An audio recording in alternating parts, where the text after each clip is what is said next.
आज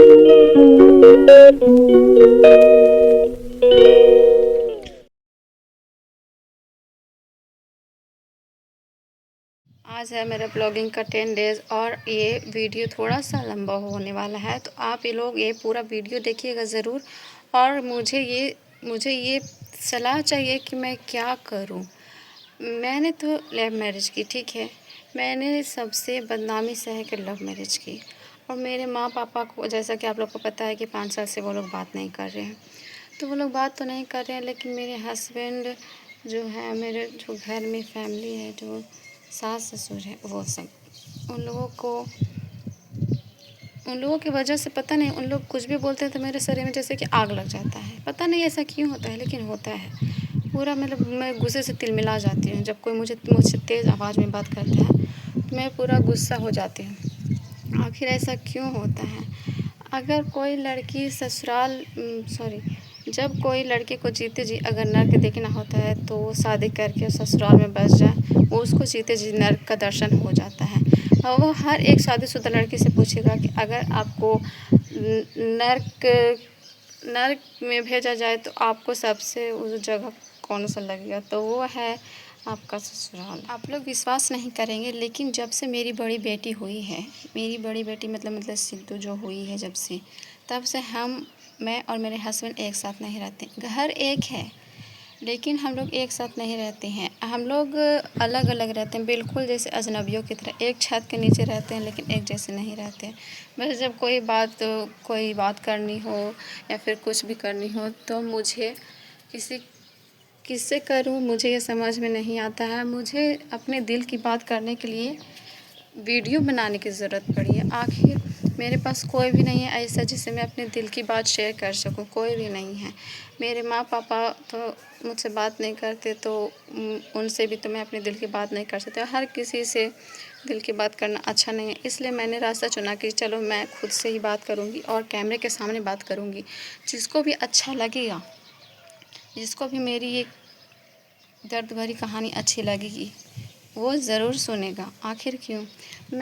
हम लोग तो लव मैरिज करके आ गए, लेकिन मेरे हस्बैंड को मेरी इतनी सी भी परवाह नहीं है। इतनी सी भी, मैं क्या करती हूँ, नहीं करती हूँ, क्या सोचती हूँ, मेरे माइंड में क्या चलता है, मैं क्यों इतनी चिड़चिड़ी होती जा रही हूँ, उन्हें कोई फ़र्क नहीं पड़ता। बस दिन भर वो घूमते फिरते रहते हैं। मैं 5 साल में आज तक वो मुझे कहीं भी घुमाने के लिए नहीं लेके गए, कहीं भी नहीं। 5 साल हो चुका है, लेकिन वो आज तक का बात करें, आज तक कभी भी घुमाने के लिए नहीं ले गए हैं मुझे। खुद हर जगह जाते हैं, हर एक जगह जाते हैं, हर जगह घूमते हैं, लेकिन मैं कितना भी कह लूँ, कितना भी कर लूँ, कुछ भी, लेकिन वो मुझे कहीं भी घुमाने के लिए नहीं लेके जाते हैं। आखिर एक आदमी जिसका कोई नहीं है आगे पीछे, मतलब कहीं भी जाने का कोई ठिकाना नहीं है, उसको इतना आदमी कैसे परेशान कर सकता है? आखिर मैं भी तो इंसान हूँ ना। मुझे भी मन करता है कहीं घूमने फिरने का, मुझे भी जाने का मन करता है कहीं। लोगों का मायका है तो मायका चले जाती हूँ, लेकिन तो मेरे मायके वाले भी मुझसे बात नहीं करते। मैं जाऊँ तो जाऊँ कहाँ? मुझे इस बात का दुख है कि मैंने जिसके पर भरोसा किया, वो उसने मेरा भरोसा को पूरी तरह से तोड़ दिया। वो मेरे साथ न दिन में रहता है, न रात में रहता है, कहीं कभी भी नहीं रहते हैं। दो बात करने के लिए मुझे मैसेज का सहारा लेना पड़ता है। मैं सोचती हूँ कि कब वो इंस्टाग्राम पे ऑनलाइन की थोड़ा सा बात करूँ, वहाँ भी रील भेज के थक जाती हूँ, मैसेज कर के थक जाती हूँ, लेकिन वहाँ भी कोई रिप्लाई नहीं होता। आखिर कौन सी दुनिया में जाके मुझे कुछ भी बोलो तो बोलते कि तुमको देख कर मुझे टेंशन होता है, ये वो बहुत सारी बातें। लेकिन ऐसा क्यों? क्या आप बता सकते हैं? अगर मेरा खुद का घर हो जाए ना, मैं वीडियो बनाने का रास्ता इससे चुनी हूँ कि कहते हैं कि ब्लॉगिंग करने से शायद आप लोगों का घर भी बन सकता है। मैं बहुत क्रिएटर को देखी हूँ कि बहुत नीचे लेवल से हाई लेवल तक गए हैं, लेकिन मेरा भी सपना है कि मेरा खुद का घर हो जाए, तो मैं इस नर्क से आज़ाद हो जाऊं। मुझे पे कोई भी अपना हक ना जताए, कोई भी मुझ पर शासन न चलाए। इसलिए मैंने ये रास्ता चुना है कि मैं सोशल मीडिया पे आऊँ, अपनी बात रखूँ सबके सामने। उन लोगों का क्या बात है, कोई कमेंट करके बताए कि मैं क्या गलत हूँ? क्या कोई भी लड़की ससुराल जाने के बाद गलत हो जाती है? मुझे आप लोगों से यही सलाह चाहिए कि मैं ऐसे इंसान के साथ रहूं या डाइवोर्स दे दूँ। अगर डाइवोर्स दे दूँ तो फिर मैं जाऊंगी कहाँ? मेरा खुद का तो घर भी नहीं है, मेरा मायका भी नहीं है। मेरे मायके के लोग भी नहीं जानते मुझे। आप बिलीव नहीं करेंगे, लेकिन मेरे हस्बैंड मेरे साथ नहीं रहते हैं, बिल्कुल भी नहीं रहते हैं।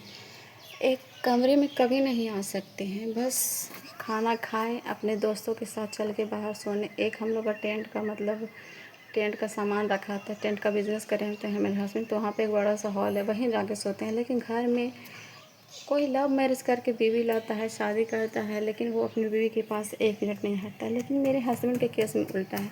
लव मैरिज की है, लेकिन मुझे अकेला छोड़कर मैं अपने बच्चों के साथ रहती हूँ। ये है मेरी बड़ी बेटी, और छोटी बेटी के साथ मैं रहती हूँ। दोनों एक रूम में अपना तीनों माँ बेटी सोते हैं। लेकिन हस्बैंड को कोई फ़र्क नहीं पड़ता कि मेरी बीवी कैसी है, मेरी बेटी कैसी है, क्या तकलीफ़ है। दो बात बतिया लूँ कि मैं अपनी दुख बता दूँ या फिर उसका दुख सुन लूँ, ऐसा कुछ भी नहीं है हमारे केस में। बस ये लग रहा है कि मैं कब यहाँ से निकलूँ, कि मेरी जो डिप्रेशन में जा रही हूँ, कब मेरा डिप्रेशन सही हो जाए। प्लीज़ बताइए कि मैं कोई रास्ता नहीं मुझे नज़र आ रहा है। मैं कैसे क्या करूँ, समझ में नहीं आ रहा है।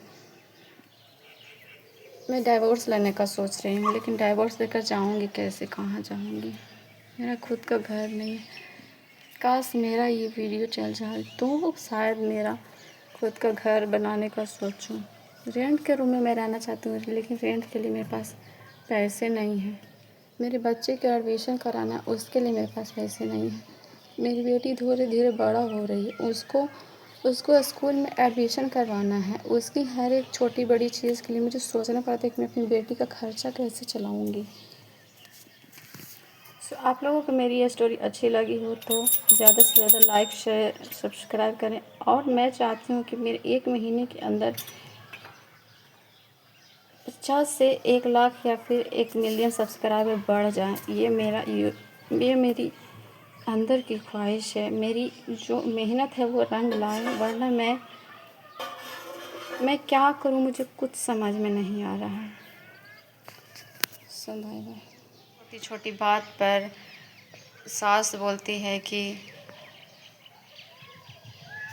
ये नहीं की, वो नहीं की, ऐसे नहीं की, वैसे नहीं की। थोड़ा सा अगर खाना ज़्यादा बन गया तो इतना ज़्यादा खाना बना दी, थोड़ा सा इधर ऐसे करके रख दी, इधर कर दी। अगर खाना कम बन गया तो खाना कम बन गया, मेरे लिए नहीं बचा, ये वो। मतलब हर एक चीज़ के लिए मुझे ताने मिलते हैं, मुझे बातें सुननी पड़ती है। काश मेरा भी घर हो जाए तो मैं किसी की भी बात ना सुनूं। बस मेरा सोशल मीडिया पर आने का मेन मोटिव है कि मैं फाइनेंशियली इंडिपेंडेंट हो जाऊं और मैं अपने बच्चों का एक सुनहरा भविष्य तय कर सकूं। आप लोगों का सपोर्ट बना रहा तो मेरी ये मंजिल ज़रूर प्राप्त होगी। इसलिए आप लोगों से यह नम्र निवेदन है कि आप लोग मेरा सपोर्ट करें और मेरी ये जो सपना है वो पूरा करने में मदद करें। आप लोगों के सपोर्ट के बिना कुछ नहीं हो सकता। जल्द से जल्द सब्सक्राइब करें और लाइक करें, कमेंट करें और वीडियो को ज़्यादा से ज़्यादा शेयर करें। Bye bye. कोई भी लड़की जब भी शादी करे वो फाइनेंशियली इंडिपेंडेंट हो जाए, उसके बाद ही शादी करे, ऐसे नहीं शादी कर सकती है।